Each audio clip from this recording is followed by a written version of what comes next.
Hello kid, this is our second video and our chapter is continuing computer system overview और हम इसमें communication and bus पढ़ रहे थे. A collection of wires that transfer data between computer component. The bus system in computer is made up of three types of buses होती है हमारी. एक एड्रेस बस होती है, एक डेटा बस होती है, एक कंट्रोल बस होती है. तो ये करती क्या है, डेटा मतलब डेटा को ट्रांसफ़र करेंगी. एड्रेस बस में एड्रेस ट्रांसफ़र होता है, डेटा बस में डेटा ट्रांसफ़र होता है और कंट्रोल बस कंट्रोल करती है. ठीक है. Address bus system is use to specify address of data memory location. It consume 16 bit. तो एड्रेस बस क्या बताता है कि भाई कौन से एड्रेस पे हमारा डेटा स्टोर्ड है. Data bus carries data in binary form. It is an 8-bit bus to transfer data from one place to another in a computer system. And a control bus carries instruction to carry out operations such as read, from, write to memory and is associated input output operation. यानी कि control bus ये होती है कि बच्चों control करती है कि भाई रीड करना है डेटा, राइट करना है. ये कौन करेगी? Control bus. डेटा बस क्या करती है? डेटा को कंटेन करती है. एड्रेस बस क्या करती है? एड्रेस को, जैसे आपके घर का एड्रेस क्या है वो मैं कहीं पे एक एड्रेस बस में स्टोर करूँगी, लेकिन आपको मैं डेटा बस में स्टोर करूँगी. लेकिन कंट्रोल बस में क्या स्टोर करूँगी? कंट्रोल बस में ये करूँगी कि भाई इस बच्चे को मेरे को पढ़ाना है या नहीं पढ़ाना, तो ये मेरा कंट्रोल बस में होगा. आई होप आपको समझ में आ गया होगा. Next is mobile system organization. ये 1-2 नंबर में ज़रूर आ जाता है बच्चों, तो ये थोड़ा देख लोगे. जैसे पिछली बार अभी ये जो फाइनल पेपर हुए थे ना 11th के, इसमें भी 1-2 नंबर का ये आ गया था, मोबाइल सिस्टम ऑर्गेनाइजेशन. बताओ भाई. तो ये इतना डीप में, एक्चुअली ये बुक में बहुत ज़्यादा डीप में दे रखा था. सॉरी, मैं बुक के नोट्स आपको नहीं भेज पाई, मैं कल भेज दूँगी प्लीज़, सॉरी. तो ये कंप्यूटर सिस्टम ऑर्गेनाइजेशन है मोबाइल, और ये जो नोट्स हैं ये आप अपनी नोटबुक में लिख लोगे. प्लीज़ आप लोग ज़रूर लिख लोगे. ठीक है. जो उनको CS लेना है वो तो लिख ही लो, क्यों टाइम वेस्ट करना है. ठीक है. अभी आपके पास टाइम है तो आराम से लिख सकते हो. तो मोबाइल सिस्टम ऑर्गेनाइजेशन है mobile OS control the entire function of A mobile device through the extensive use of various mobile apps and support wireless communication. तो मोबाइल सिस्टम ऑर्गेनाइजेशन क्या करता है? वो कंट्रोल करता है entire function of mobile device through the extensive use of various mobiles app. देखो, यानी कि कंट्रोल कर रहा है. अब जैसे मैं कोई कैम स्कैनर यूज़ कर रही हूँ या कुछ भी यूज़ कर रही हूँ, तो वो कंट्रोल कर रहा है कि भाई मुझे क्या काम करना है. हर एक ऐप अपने आप को कंट्रोल, मतलब हर एक ऐप सिस्टम को कंट्रोल कर रहा है. जैसे मोबाइल का खुद का एक सिस्टम है जो मोबाइल के ऑपरेटिंग सिस्टम को देख रहा है, और बाकी सारे ऐप्स अपने अपने को देख रहे हैं कि भाई मेरा ऐप मैं जिसके लिए बनाऊँ मैं उस काम को प्रॉपरली करूँ. तो हमारे सपोर्ट वायरलेस कम्युनिकेशन को भी, और मतलब इसमें सारे में वायरलेस कम्युनिकेशन भी आ जाता है. तो send text manager, send audio video, can use camera utility. भाई ये सारी चीज़ों को कंट्रोल करेगा कि भाई टेक्स्ट मैसेंजर क्या कर रहा है, ऑडियो वीडियो सही चल रहा है नहीं चल रहा है, कैन यूज़ कैमरा यूटिलिटी हो रही है नहीं हो रही है. Mobile processor is the brain of the smartphone. Mobile processor जो आपका ब्रेन होता है एक मोबाइल का. It receive and execute every command performing billions of calculation पर सेकेंड. मोबाइल प्रोसेसर वही है बिलियन ऑफ, जैसे आप एप्पल का मोबाइल ले लो तो आपको देखेगा कि इतने स्पीड से मतलब डेटा की सारी प्रोसेसिंग हो रही है. तो वही है, जो जितना जो कॉस्टली है वो उतनी बेनिफिट्स देता है. ठीक है. अब जैसे आप सोच के देखो, ये जो PSLV होते हैं और चंद्रयान होते हैं और जो भी जितने भी आपके सैटेलाइट्स हैं, इनमें क्या होता है? इसमें सुपर कंप्यूटर होता है भाई. इनमें बिलियंस ऑफ इंस्ट्रक्शंस झट से एग्जीक्यूट होती हैं, तभी तो इतना सारा डेटा हमें प्रोवाइड कर देती हो. इवन आप लोग जैसे देखोगे वेदर की फोरकास्टिंग है, सारी चीज़ों की, मतलब जो भी है सब झटपट पता चल जाता है. तो वो सारा हमारा होता किससे है? सुपर कंप्यूटर से हो रहा है. ठीक है. Next is power management, battery management. ये मतलब ये सारा है ना जो यहाँ तक है सॉफ्टवेयर कॉन्सेप्ट. हाँ सॉरी, ये यहाँ तक का, ये बैटरी कैपेसिटी, ये यहाँ तक का, ये सारा 2 नंबर का है. तो ये आपको अच्छे से देख लेना. ठीक है. मतलब ऐसा नहीं हो कि मैम थोड़ा बोरिंग लग रहा था तो हमने छोड़ दिया, नहीं ऐसा नहीं है, इम्पॉर्टेंट है. ठीक है. आगे के चैप्टर में इवन आप इन नोट्स में कहीं कहीं इंपॉर्टेंट लिखा हुआ भी देखोगे, क्योंकि मैंने पहले ही बता दिया था वो इम्पॉर्टेंट है. और इवन बच्चों इनके जो पेपर हुए थे इनमें मुश्किल से 2-4 नंबर के बाहर से आए थे. जो फाइनल इनका पेपर हुआ, मतलब 1-2 क्वेश्चन ऐसे थे जो इनको नहीं आते थे, 2-3 नंबर के. बाकी सारा ऐसा था जो करवाया हुआ था और जो बताया हुआ था कि इम्पॉर्टेंट है, ये कर लो. ठीक है. तो आप लोगों को भी जो बताती हूँ वो प्लीज़ आप लोग कर लोगे. I hope so. ठीक है. तो पावर मैनेजमेंट, बैटरी मैनेजमेंट क्या करेगा, ए मोबाइल फ़ोन बैटरी जैसे cell phone battery accumulator is the main source of power supply for this device. Almost all mobile phones are equipped with lithium ion batteries, ठीक है। तो ये battery क्या करती है, ये एक्यूमुलेट करती है कि भाई main source of power supply, भाई पावर को सप्लाई को कहाँ स्टोर करना है ताकि ये बैकअप दे पाए, ठीक है, ताकि हमारा मोबाइल फ़ोन प्रॉपरली चल पाए। और इनमें होता क्या है, लिथियम आयन की बैटरीज होती हैं। Battery capacity, it is a measure और that indicate how much electricity a battery can give, कितनी कैपेसिटी दे सकता है। For smartphone capacity is measured in milli ampere, ठीक है, मिली एम्पियर आवर्स, इसको MAH भी बोलते हैं, H स्मॉल में, ठीक है। तो मिली एम्पियर आवर्स में कैलकुलेट करता है कि भाई कितना एम्पियर्स चल, मतलब ये बैटरी की कैपेसिटी होती है। मेरे ख्याल से जिनका थोड़ा बहुत हार्डवेयर में इंटरेस्ट हो रहा वो देखते हैं मोबाइल फ़ोन में कितनी बैटरी के क्या MAH है, ठीक है। तो यही आप लोग भी शायद देखते हो। तो ये MAH वही बैटरी की कैपेसिटी है। तो ये मोबाइल सिस्टम का ऑर्गेनाइजेशन आप लोग देख लोगे। नेक्स्ट है हमारा, नेक्स्ट ये टॉपिक है, ठीक है, ये computer system organization, sorry mobile, ये जो था ना मोबाइल सिस्टम ऑर्गेनाइजेशन यहाँ पे क्लोज हो गया है। उसके बाद है software concept. We can also say that it is use act, it is act of a program which is designed to perform a well designed function. A program is a sequence of instruction written to solve a particular problem and to make the hardware run.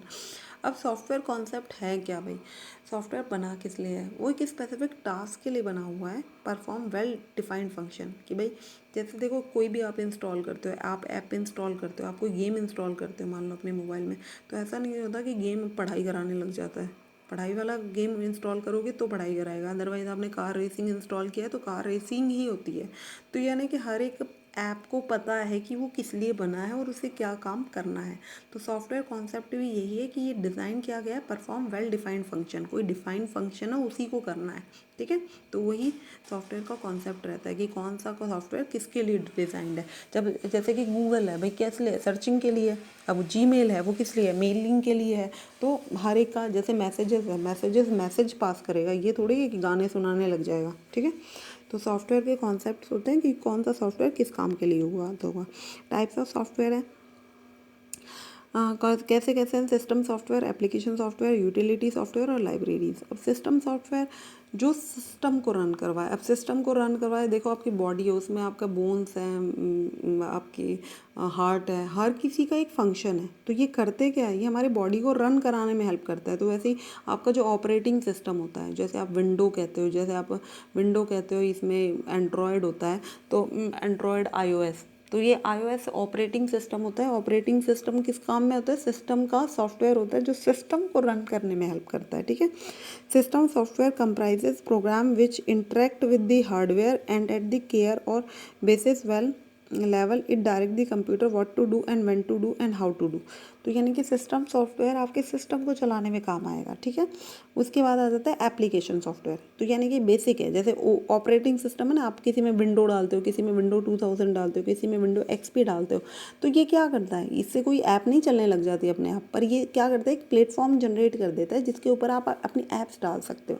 जैसे आपको mobile phone मिलता है, तो mobile phone में कुछ inbuilt facilities वो देते हैं ना, उसी के ऊपर तो आपकी ऐप चल पाती है। वरना आप सोच के देखो, जैसे पहले DOS ऑपरेटिंग सिस्टम था, जो कि आपका करेक्टर यूज़र इंटरफेस था, जिसके अंदर फिर आप कोई ऐप, मतलब ऐप को जो सपोर्ट करेगा ऑपरेटिंग सिस्टम, आप उसी के ऊपर ऐप्स डाल पाओगे ना।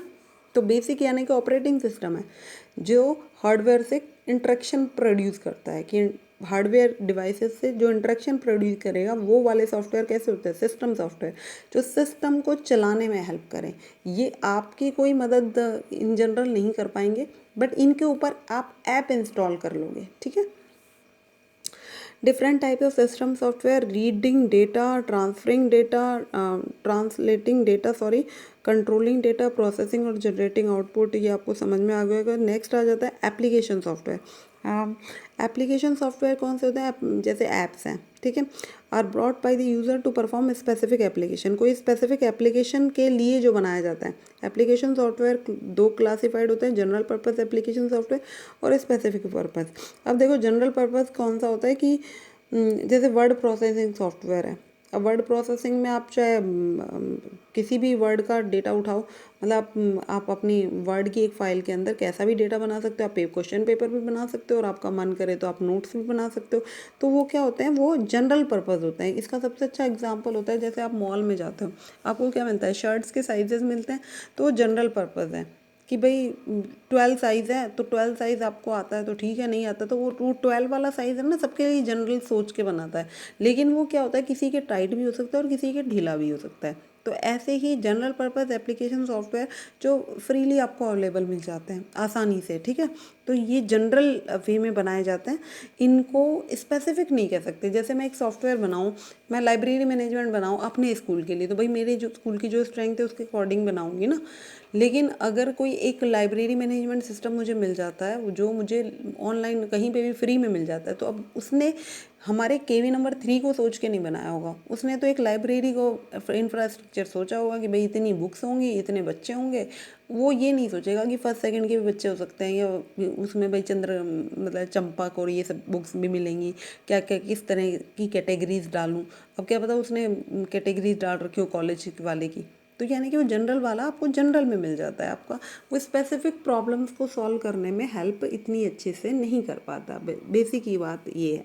और स्पेसिफिक पर्पस एप्लीकेशन सॉफ्टवेयर ये वो होते हैं बैंकिंग सिस्टम, पेरोल मैनेजमेंट, जो हर एक जैसे हमारा स्कूल अपने लिए एक वेबसाइट डेवलप कराता है, तो वो वेबसाइट अब जैसे केवीएस ने अपनी खुद की वेबसाइट्स डेवलप कर ली हैं, तो अब उसमें क्या हुआ है कि केवीएस ने अपने हिसाब से अपनी वेबसाइट्स डेवलप करी है।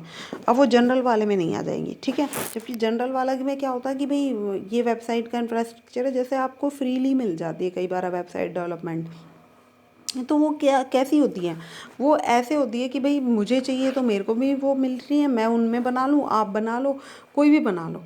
लेकिन जो जनरल होती है वो सॉरी स्पेसिफिक होती है, वो उसी के लिए बनती है स्पेसिफिकली, और वो टेलर्ड मेड होती है। टेलर जैसे टेलर से आप शर्ट सिलवाओगे तो वो आपकी फिटिंग के अकॉर्डिंग बनाएगा, ठीक है।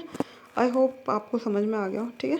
Utility software are those application software, जैसे देखो आपके घर में साफ़ सफाई करते हो, उससे होता क्या है भाई, आपका घर साफ़ सुथरा रहता है। तो ऐसे ही कई बार आपके ऑपरेटिंग सिस्टम को, जैसे आपके बैटरी बूस्टर है, जैसे आपका एंटीवायरस है, तो अब ये कर क्या रहे हैं, ये कुछ ऐप तो चल मतलब किसी इसमें गेम तो चलता नहीं है, तो गेम नहीं चलता तो यानी कि यूज़फुल नहीं है, ये तो नहीं कह सकते।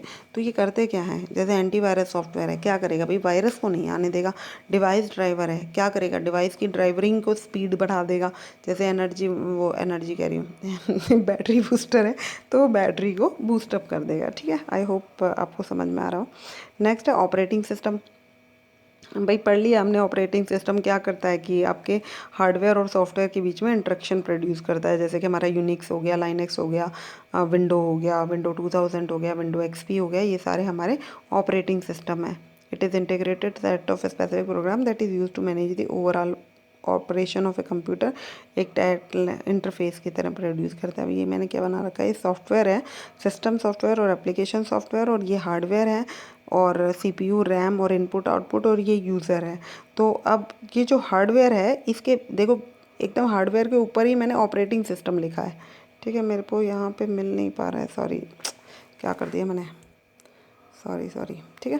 तो अब मैंने सीपीयू, रैम और इनपुट आउटपुट के ऊपर ऑपरेटिंग सिस्टम बनाया, उसके ऊपर मैंने सिस्टम सॉफ्टवेयर और एप्लीकेशन सॉफ्टवेयर लिखे, ठीक है।